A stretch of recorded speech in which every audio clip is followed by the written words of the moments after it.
Hello అండి, welcome to JJ food world. ఈరోజు recipe egg curry. ఈ కర్రీని అన్నం, చపాతీ, పూరీలోకి అయితే తినొచ్చండి. టేస్ట్ అయితే చాలా బాగుంటుంది ఈ విధంగా చేస్తే. ఇప్పుడు ఈ రెసిపీ తయారీ విధానం చూద్దాం. దీనికోసం ముందుగా స్టవ్ పైన కడాయి పెట్టుకొని దీంట్లో 4 టేబుల్ స్పూన్ల వరకు ఆయిల్ వేసుకోవాలి. ఆయిల్ కొంచెం వేడైన తర్వాత 1/2 టీ స్పూన్ జీలకర్ర వేసి వేయించుకోవాలి. జీలకర్ర వేగిన తర్వాత ఒకటి మీడియం సైజులో ఉండే కప్పుతో దాని నిండుగా ఉల్లిపాయ ముక్కలు, 2 పచ్చిమిర్చి చీలికలు, కొంచెం కరివేపాకు వేసి ఉల్లిపాయ ముక్కల్ని కొద్దిగా బ్రౌన్ కలర్ వచ్చే వరకు అయితే వేయించుకోవాలి. ఈ విధంగా ఉల్లిగడ్డ ముక్కలు వేగిన తర్వాత దీంట్లో అదే కప్పుతో దాని నిండుగా టమాటా ముక్కలు కూడా కట్ చేసి వేసుకోవాలి. ఇలా వేసుకున్నాక ఒకసారి కలుపుకొని మూత పెట్టి టమాటాని కొంచెం మెత్తగా అయితే ఉడికించుకోవాలి. ఈ విధంగా టమాటా కూడా ఉడికిన తర్వాత దీంట్లో 1/2 టీ స్పూన్ పసుపు, 1 టీ స్పూన్ అల్లం వెల్లుల్లి పేస్ట్ వేసుకొని పచ్చివాసన పోయేంత వరకు కూడా వేయించుకోవాలి.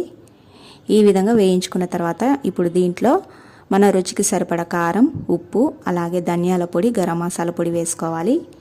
ఇలా వేసుకున్న తర్వాత ఒకసారి కలుపుకొని 1/2 గ్లాస్ వరకు నీళ్లు పోసి మరొకసారి కలిపి ఒక 2 నిమిషాల సేపు మీడియం ఫ్లేమ్లో ఉడికించుకోవాలి. ఈ విధంగా మీడియం ఫ్లేమ్లో కలుపుకుంటూ ఉడికించుకోవాలి. ఇలా గ్రేవీ అనేది కొంచెం దగ్గరగా ఉడికిన తర్వాత దీంట్లో 5 గుడ్ల వరకు కొట్టి పోసుకోవాలి.